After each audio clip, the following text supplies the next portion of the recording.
Assalamualaikum warahmatullahi wabarakatuh. Saya Indah Puspita Dewi dengan NIM 11004044 dan rekan saya Saidah dari jurusan Hukum Ekonomi Syariah kelas 5B.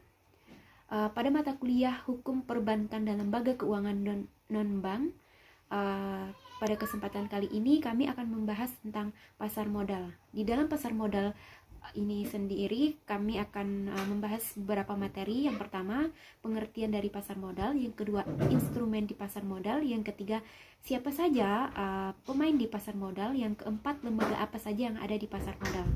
Saya sendiri akan membahas tentang pengertian pasar modal dan instrumen pasar modal.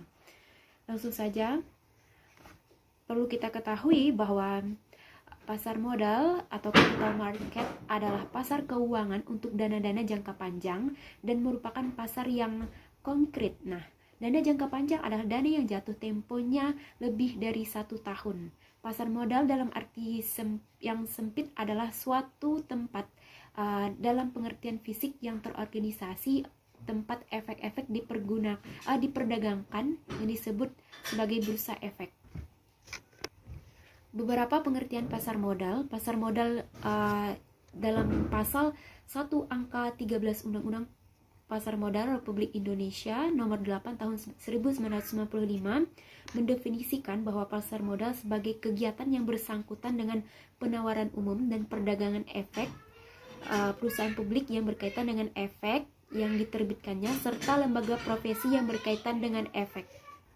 Dan pengertian pasar modal dari sisi investor adalah suatu pasar yang disiapkan untuk memperdagangkan saham-saham, obligasi, dan jenis surat berharga lainnya yang menjadi sarana jual beli efek bagi investor untuk memperoleh keuntungan. Nah, pasar modal dari sisi emiten, perusahaan publik adalah tempat perusahaan mencari dana segar untuk meningkatkan kegiatan bisnis sehingga dapat mencetak lebih banyak keuntungan. Dana segar yang ada di pasar modal berasal dari masyarakat yang disebut juga sebagai investor. Ada beberapa pendapat para ahli mengenai pengertian pasar modal itu sendiri. Yang pertama, menurut Sunaria, bahwa pasar modal adalah suatu sistem keuangan yang terorganisasi, termasuk di dalamnya adalah bank-bank komersial dan semua lembaga perantara di bidang keuangan, serta seluruh surat-surat berharga yang beredar. Sedangkan dalam arti sempit, pasar modal adalah suatu pasar atau tempat berupa gedung yang disiapkan untuk memperdagangkan saham-saham. Nah, tidak hanya saham-saham, ada juga obligasi dan jenis-jenis surat berharga lainnya dengan memakai jasa para perantara perdagangan efek. Kemudian menurut Marzuki Usman dan kawan-kawan bahwa pasar modal atau capital market didefinisikan sebagai perdagangan instrumen keuangan sekuritas jangka panjang, baik itu menurut modal sendiri maupun hutang, baik yang diterbitkan oleh pemerintah maupun oleh perusahaan swasta.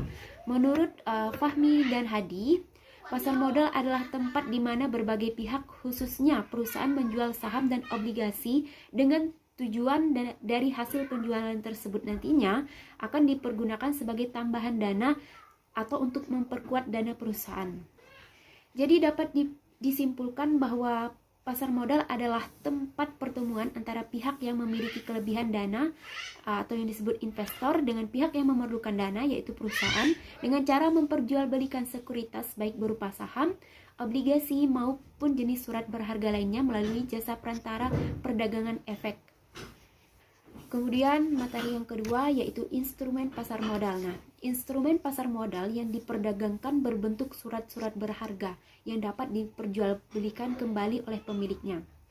Baik instrumen pasar modal bersifat kepemilikan atau bersifat utang. Nah, instrumen pasar modal yang bersifat kepemilikan diwujudkan dalam bentuk saham, sedangkan yang bersifat utang diwujudkan dalam bentuk obligasi. Adapun masing-masing jenis instrumen pasar modal dapat saya jelaskan. Yang pertama yaitu saham.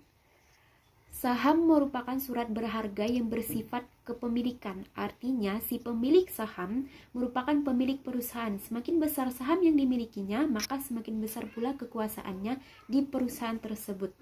Keuntungan yang diperoleh dari saham dikenal dengan nama dividen. Pembagian dividen ditentukan dalam Rapat Umum Pemegang Saham (RUPS). Bagi perusahaan yang modalnya diperoleh dari saham merupakan modal sendiri dalam struktur permodalan, khususnya untuk perusahaan yang berbentuk perseroan terbatas atau disebut PT. Saham merupakan surat tanda kepemilikan bagian modal pada suatu perseroan terbatas. Wujud saham adalah selembar kertas yang menerangkan bahwa pemilik kertas tersebut adalah pemilik perusahaan yang menerbitkan kertas tersebut. Membeli saham tidak ubahnya dengan menabung. Nah, imbalan yang akan diperoleh dengan kepemilikan saham adalah kemampuannya memberikan keuntungan yang tidak terhingga. Yang kedua, obligasi. Obligasi adalah salah satu instrumen keuangan yang cukup menarik bagi kalangan investor di pasar modal ataupun bagi perusahaan dalam mendapatkan dana untuk pembangunan perusahaan. Adanya pengetahuan prosedur pinjaman di lembaga perbankan menyebabkan pihak perusahaan yang sedang membutuhkan dana untuk ekspansi bisnis atau melakukan pelunasan utangnya mulai melirik instrumen obligasi sebagai salah satu alternatif penggalangan dana. Alasannya diantaranya adalah penerbitan obligasi lebih mudah dan fleksibel dibandingkan melakukan prosedur pinjaman di bank. Yang ketiga adalah reksadana. Reksadana adalah sertifikat yang menjelaskan bahwa pemiliknya menitipkan uang kepada pengelola reksadana untuk digunakan sebagai modal berinvestasi. Setiap prospek reksadana akan mencantumkan sasaran saat penawaran. Adapun sasaran reksadana yaitu pendapatan, pertumbuhan, dan keseimbangan. Reksadana adalah satu bentuk investasi kolektif yang memungkinkan bagi investor yang memiliki tujuan investasi sejenis untuk mengumpulkan dananya agar dapat diinvestasikan dalam bentuk portofolio yang dikelola oleh manajer investasi. Dalam bahasa Inggris, reksadana kerap disebut sebagai unit trust, mutual fund, atau investment fund. Berdasarkan Undang-Undang Nomor 8 Tahun 1995 tentang Pasar Modal Indonesia, reksadana diartikan sebagai wadah yang dipergunakan untuk menghimpun dana dari masyarakat pemodal untuk selanjutnya diinvestasikan dalam portofolio efek. Dalam portofolio efek, saham, obligasi, valuta asing deposito oleh manajer investasi. Dengan kata lain, reksadana merupakan suatu wadah berinvestasi secara kolektif untuk ditempatkan dalam portofolio berdasarkan kebijakan investasi yang ditetapkan oleh fund manager atau manajer investasi. Yang keempat, sekuritas derivatif. Sekuritas derivatif merupakan salah satu instrumen keuangan yang diperdagangkan di pasar modal Indonesia. Bahkan saat ini dengan semakin banyaknya emiten yang menerbitkan dan mencatatkan sekuritas derivatifnya di bursa efek menjadikan perdagangan sekuritas derivatif semakin marak dan menarik bagi para investor untuk ikut terjun dalam transaksi jual beli sekuritas derivatif. Menurut Undang-Undang Pasar Modal Nomor 8 Tahun 1995, sekuritas derivatif adalah beberapa jenis efek yang ditawarkan emiten kepada pemilik sebagai efek lanjutan dari efek yang telah dahulu dipasarkan. Nah, dapat didefinisikan bahwa sekuritas derivatif adalah suatu instrumen keuangan yang merupakan turunan dari instrumen utamanya, baik efek yang bersifat penyertaan maupun hutang. Sekian dari saya, materi selanjutnya akan dilanjutkan oleh rekan saya, Saidah.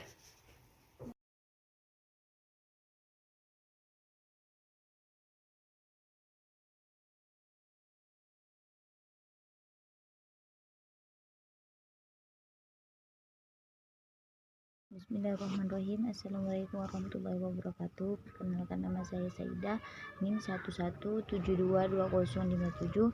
Baiklah, di sini saya akan menjelaskan tentang para pemain di pasar modal dan lembaga yang terlibat di pasar modal, yaitu para pemain di pasar modal. Dalam melaksanakan transaksi jual beli baik saham maupun obligasi di pasar modal, diperlukan penjual dan pembeli. Tanpa adanya penjualan dan pembeli, maka tidak akan mungkin terjadi transaksi seperti dalam definisi pasar yang lalu. Penjual dan pembeli di pasar modal kita sebut sebagai para pemain dalam transaksi di pasar modal. Para pemain terdiri dari para pemain utama dan lembaga penunjang yang bertugas melayani kebutuhan dan kelancaran pemain utama.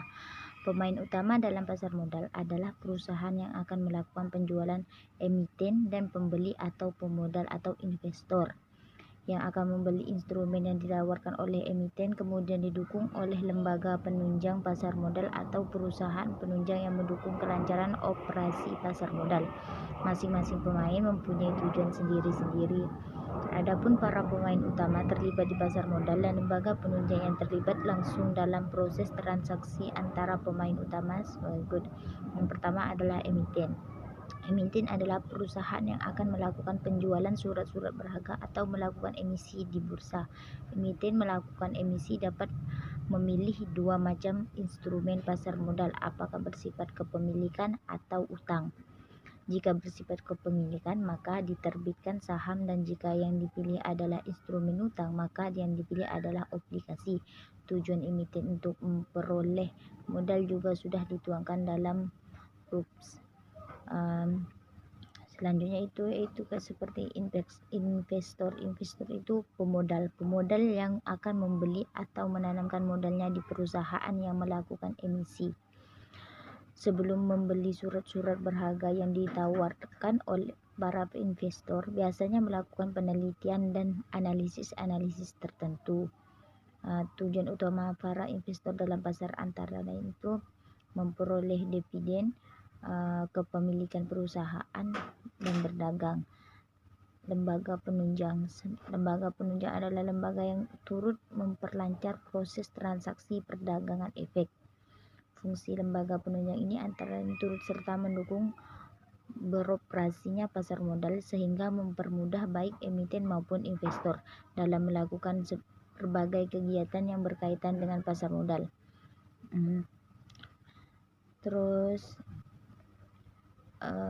Tertentu dan dapat memperoleh dana yang diinginkan oleh emiten. Penjamin emisi ini dibagi ke dalam beberapa jenis, yaitu full commitment, base effort, atau standby commitment, non commitment.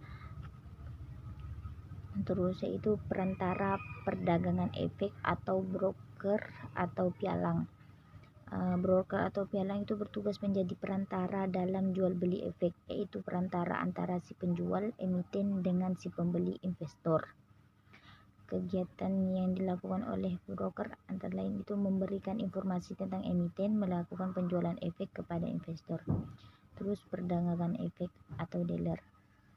Dealer atau pedagang efek di pasar modal antara lain perantara perdagangan efek, perbankan, lembaga keuangan non-bank, bank hukum berbentuk perseroan terbatas atau PT, penanggung atau guarantor merupakan lembaga penengah antara si pemberi kepercayaan dengan si penerima kepercayaan.